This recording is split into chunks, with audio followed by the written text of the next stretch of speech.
Welcome to the Honigman Coffee and Counsel podcast. I'm Angela Gamalski, an associate in the corporate department at Honigman. I'm here today with John Keenan, chair of the Honigman International Transactions Practice Group, and Alyssa Tracy, director of the Michigan Economic Development Corporation's International Trade Program. We'll be discussing new funding available to Michigan businesses looking to grow internationally. This podcast shall not be deemed to be legal advice, should not be relied on as legal advice, and will not create any attorney-client relationship with any listener in Honigman LLP. Alyssa, thank you so much for joining us today. Tell us about the new Michigan funding available for this coming fiscal year, the MyStep program. Yes, thank you so much, Angela and John, for having me on the podcast today. Actually, this is hot off the presses. Just hours ago, we received confirmation from the SBA, the federal SBA, the Small Business Administration, that we received $2 million to award to Michigan companies over the next fiscal year through our MyStep program. Now, MyStep is an acronym. It stands for the Michigan State Trade Expansion Program. Now, every year we receive a significant amount of funding from the federal SBA to deliver to Michigan companies that are engaged in export activities. Last year, we received the top award nationally of $1.35 million. And this year, we're so proud to announce that we have $2 million with match funds from the MEDC that gives us nearly $3 million to share with Michigan companies. So we're very excited to start delivering funds as soon as October 1. So how do companies tap into these dollars? It really just comes down to three things. First, you need to be a small business, and that's typically defined as 500 employees or less, depending on your company's NAICS code. Second, you need to have an export plan. We work with companies of all kinds, all industries, supplying everything from your traditional auto parts to puppy warmers, and at all levels of export experience. Some companies have long-standing sales streams in Europe and Asia, and they use MyStep to tap into new international markets. Other companies use MyStep to fund their first international sales trip or their first international trade show. The important thing to know is that we want to make sure companies are set up for success, and using these dollars can typically help you get a lot further than you would just on your own. Are there any guidelines or expectations that you have for how companies are using the funds? Absolutely. We have a number of eligible uses for the MyStep dollars. And really the third step in all of this is to make sure that companies talk to their international trade managers to learn about those eligible uses. We really just want to get to know what markets you've sold into, markets that you're considering, and the activities that you plan to undertake in order to expand your sales into your target market or target markets. We've got, like I mentioned, a number of eligible uses.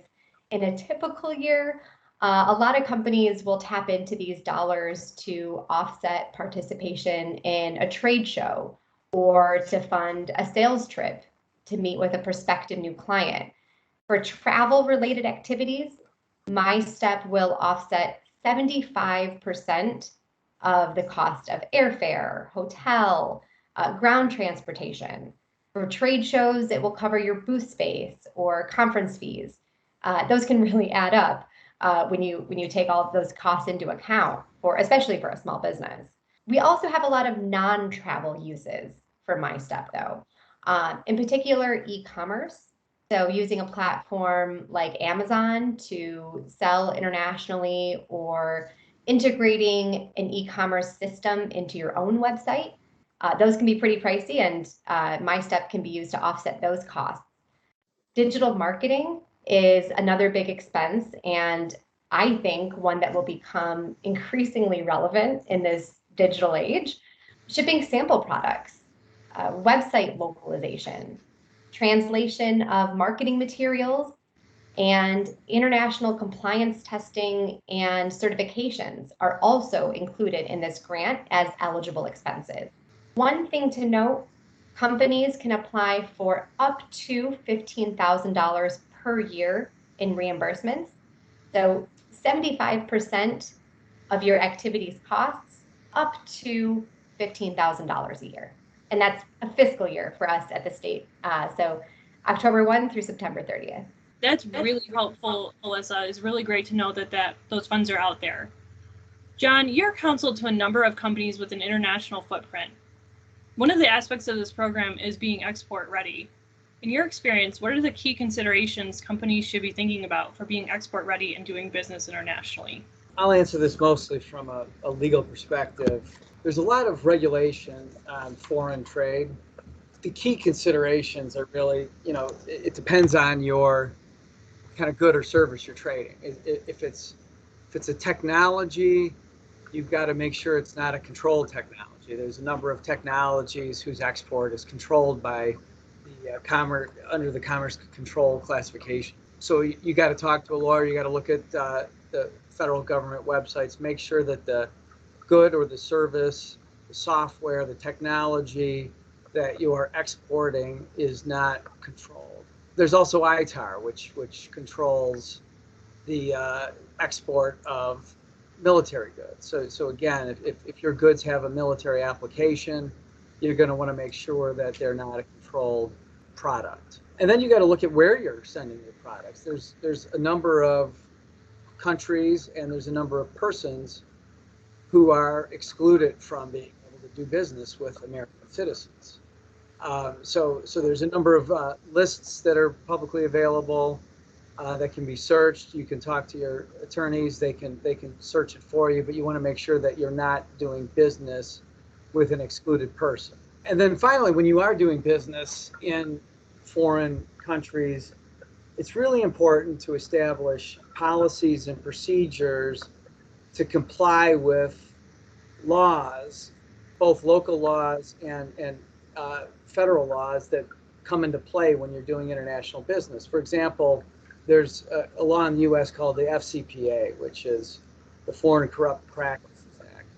That statute prohibits bribery of government officials in order to get approvals or to get business or to continue business. The distinction between a government official in the U.S. can be really clear. It's much less clear when you're dealing with countries where the government actually owns the businesses. So you may think you're dealing with an officer of a company, but it's really a government official because the government owns the business. And then what you think of what can be illegal as bribery is not always what we would think of as bribery. For example, any good or value that's given to somebody can violate the FCPA, and that could be as simple as taking somebody out to a nice dinner. So you really have to be cautious. You have to set up these policies and procedures, and you have to educate both your sales force and your local business partners as to the rules of the road so you don't inadvertently violate the law. Melissa, do you have anything to add there? Just that we work with a number of clients in the defense space. We've actually had presence at the Paris Air Show in the past, IDEX in UAE, and later next year in 2022, we plan to attend Eurosatori, a defense trade show in Paris. And these are really key considerations because you're meeting with companies and representatives from countries all over the world at these trade shows. And especially in the defense space, you really want to make sure that you connect with a lawyer, legal team ahead of time, just to make sure that you are playing by all of the rules, because it is a very regulated space, and we don't want anyone to end up on the wrong side of the law, wherever they end up. And another point is many new businesses which are entering into foreign markets for the first time tend to rely on third-party distributors or business partners who are local, and you can't really offload your responsibility to those people. You can't just put in a contract, you're responsible for compliance with all laws and protect yourself from a violation that they may incur. So you've got to retain that responsibility to comply with laws It's helpful to have local counsel in the jurisdiction where you're going to do business, at least to discuss what you plan to do and what laws might be applicable that you might not be used to because they're not the same kinds of laws we have in the U.S. And you do have to have somebody kind of watching over your business partners, especially if they're new business partners with whom you don't have a long relationship, to make sure that they're not doing something that's going to get your company in trouble. That's a really great point, John. I hope our listeners pay careful attention to some of those comments. Alyssa, you've mentioned a couple of the programs coming up for 2022. Are there any other programs that MEDC is working on for the coming year in the international trade space? Yeah, and we're hoping that our calendar of events is as minimally disrupted as possible, but we're always ready to shift to virtual whenever we can. We actually have a trade mission coming up to Mexico later in September of 2021 that was just recently moved to all virtual. We've had experience doing this in the past, so for any future missions that we need to move to virtual, we're ready and certainly able to do so. In 2022, though, in January, we are looking to take a mobility-focused trade mission to Dubai in UAE to participate in Expo 2020. They have a travel and connectivity week, January 9th through 15th, so we're looking to showcase some of Michigan's mobility companies during that week and conduct individual meetings in and around the expo. Also, in 2022, we plan to have a trade mission to Japan and South Korea. We plan to participate in Hannover Messe, a very large trade show in Germany with a state of Michigan booth. I already mentioned we're looking at Eurosatori in 2022 in June. This will actually be Michigan's biggest ever booth space. So we're happy to have that, not only to showcase Michigan's defense assets, but to allow for social distancing within the booth space itself. We're always looking to make sure that Michigan companies are well connected and well primed to take advantage of these international opportunities. And as we move forward into 2022, we'll certainly be keeping an eye on travel restrictions and accommodate as we need to make sure that companies are still making those needed connections and getting that international business, but safely and responsibly.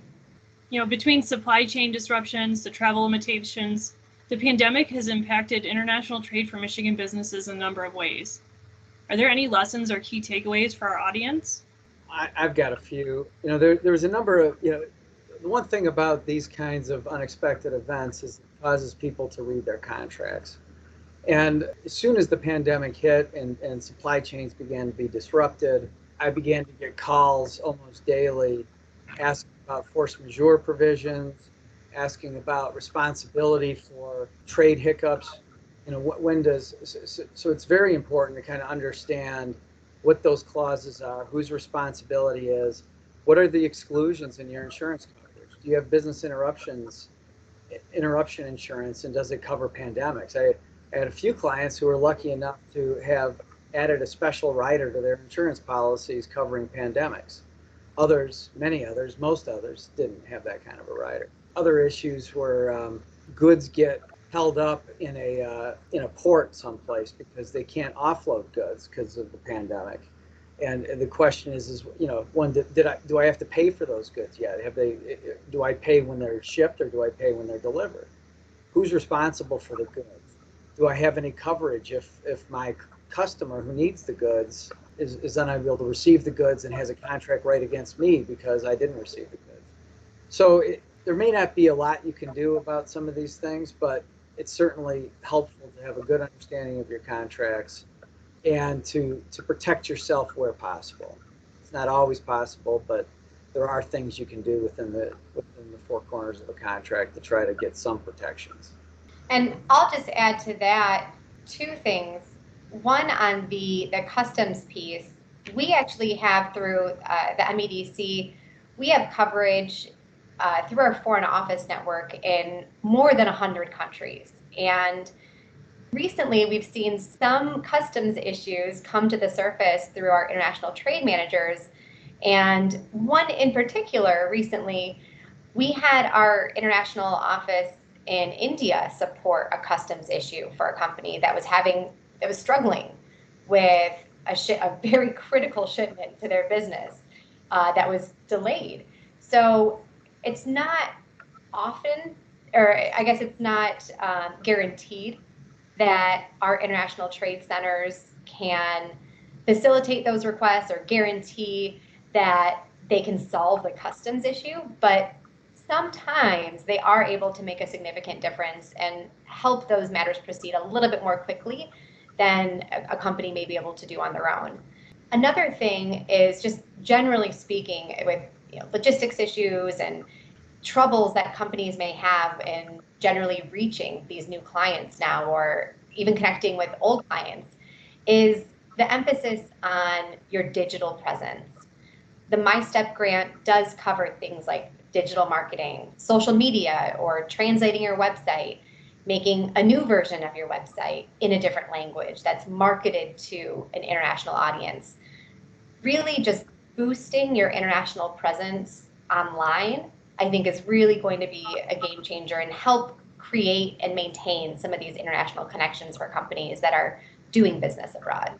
Yeah, it's really interesting about the service that the international trade managers can provide. I wasn't aware of that service. That I've had a lot of clients call me with problems with customs where goods are held up by customs at the border, and they can be held there for months and months, and they're essential goods. Having some extra resources to try to break those log jams could be really an important resource for businesses, and it's important to make sure people know about those. Right, and I think that's honestly one of our hidden gems that I don't want to be hidden anymore. We've got these resources that are available, and they're free to companies that want to tap into them. All you got to do is just connect with your international trade manager. We have 5 throughout the state, and they'll get you connected and make sure that our international trade centers can help you navigate some of those really tricky issues that can cause some big problems for your company. John and Alyssa, this has been a really great discussion. Thank you so much for your time today. For more information on the MEDC International Trade Program and other initiatives, visit michiganbusiness.org/export. For more information on our law firm, please visit honigman.com. Join us next time on Coffee and Counsel, and have a great day.